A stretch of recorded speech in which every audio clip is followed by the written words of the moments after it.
now that we've gotten the voice chips sorted out now, the voice chip problem has been resolved. We have working voice chips.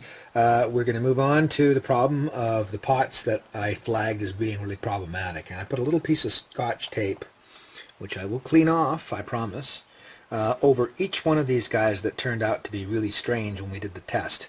I'm going to pull these faders out, and I'm just going to take them completely out of the equation. The rest of the faders will get rebuilt, and then I'm going to basically replace the 1, 2, 3, 4 faders that were being weird. And now what we got to do is we got to take out this panel board, and we're going to do that next. So I got a zap strap. Zap strap. It's called a zip strap or zip tie. That's right. Gollum came by and angrily posted that.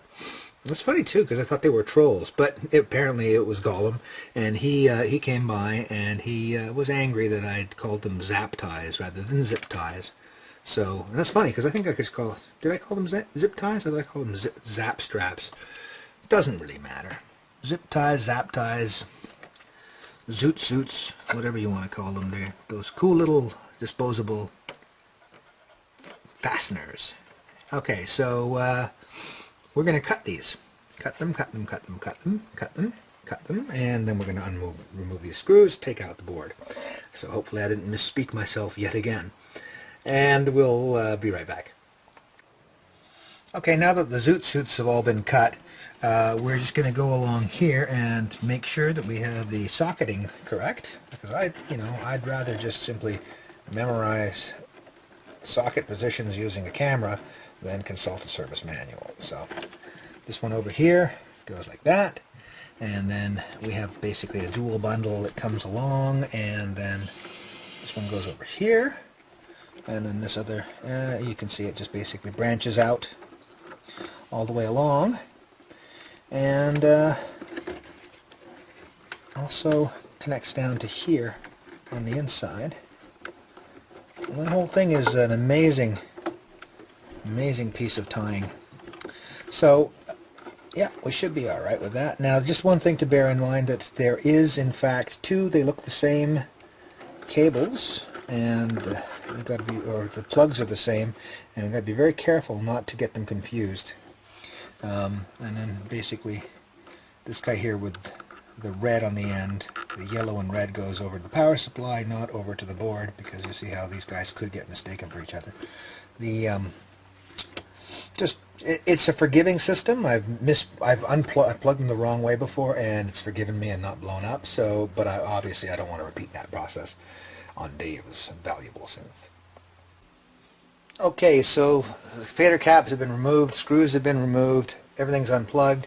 So you pull it down and over, taking great care not to get anything caught. You gotta get these little tabs, PCB tabs, loose of the slots on the top, and then the whole shooting match comes out. Okay, and there you have it. Unterglieben, Glauten, Globen. Groat of ages. Still groating. Yes, Dave, it's another one of my words.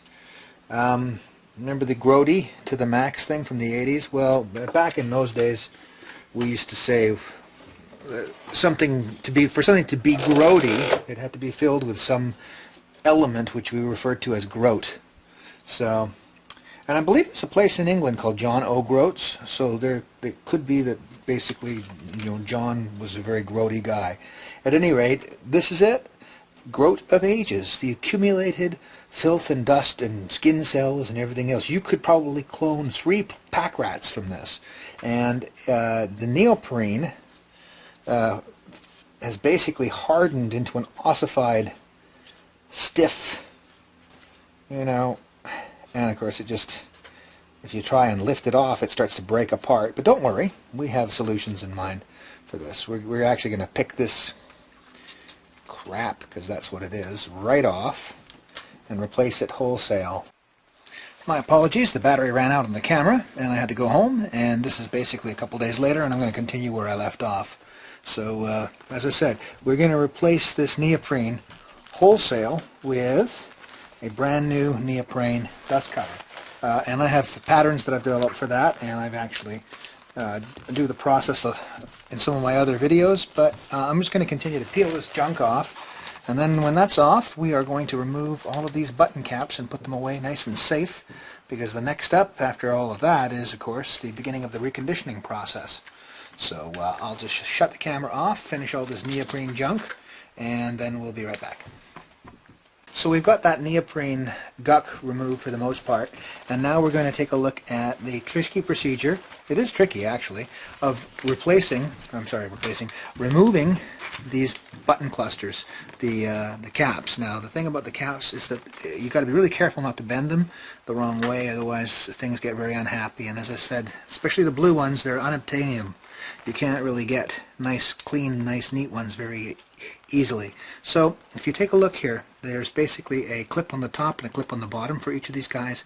And what I generally will do is, using the butt end of something like this X-Acto knife, I will push them in and down, and then on the other side in and down. And you just gotta go along and push these guys in to sort of get them a little bit loose. You see that? It's kind of cracking loose there. The bottom ones are the place to start, not the top, the bottoms. And usually I do this sitting down, kind of with magnifier on, because I'm trying to be very careful. Okay, so now I've got all of these guys popped out. Then I just go along the top and pop them out too. And you've got to be really careful. They're little teeny tiny, you see them? Little teeny tiny, let me see if I can get them closer to show you. Little teeny tiny circular holes in the PCB, and there are little pegs that go through. You don't want to break those pegs, so that means don't torque this thing too much.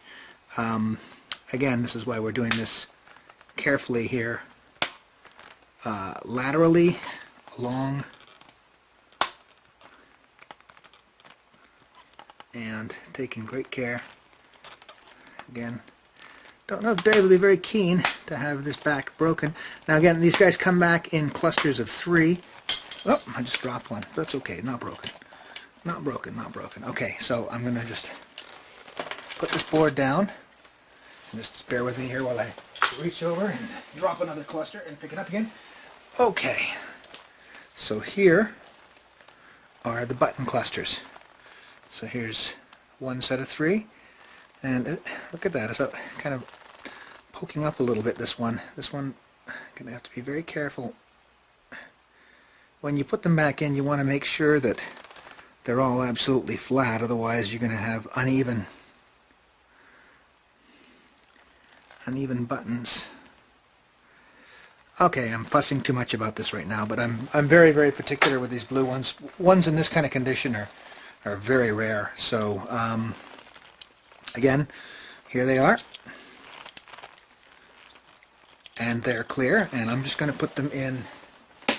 You're not going to see this because it's off camera, but I'm putting them in a snap case where I keep button caps, and I've got a special row set aside for Dave's. And so here we are. As you can see, this is the underside. And Dave apologized to me. He said, "Oh, that board's probably pretty dirty." Well, Dave, this is not a pretty dirty panel board. This is an average, amount of accumulated grout that you would normally find. You want to see dirty? Here, have a look at this. Now this is a dirty board, and again, these sliders are looking sort of in various stages of corroded groutiness. And this is basically a scrap board that I got from a lot on eBay. So I'm reconditioning this one for parts, basically. But always good to have some standbys when you're working on these things, in case something goes dreadfully wrong, or you might actually uncover an actual failure point inside when you're actually reconditioning. Discover, oh, this thing's actually been broken and reconditioned. And if you actually have a part that you can sub in that doesn't have any repair work on it, then that's always good to have. up your sleeve. Okay, I'm going to continue to remove all of these button caps off. We covered it all. Just remember, put them all in a safe place. These blue ones especially are very, very hard to replace. And here is Dave's board with all of its keycaps, button caps removed.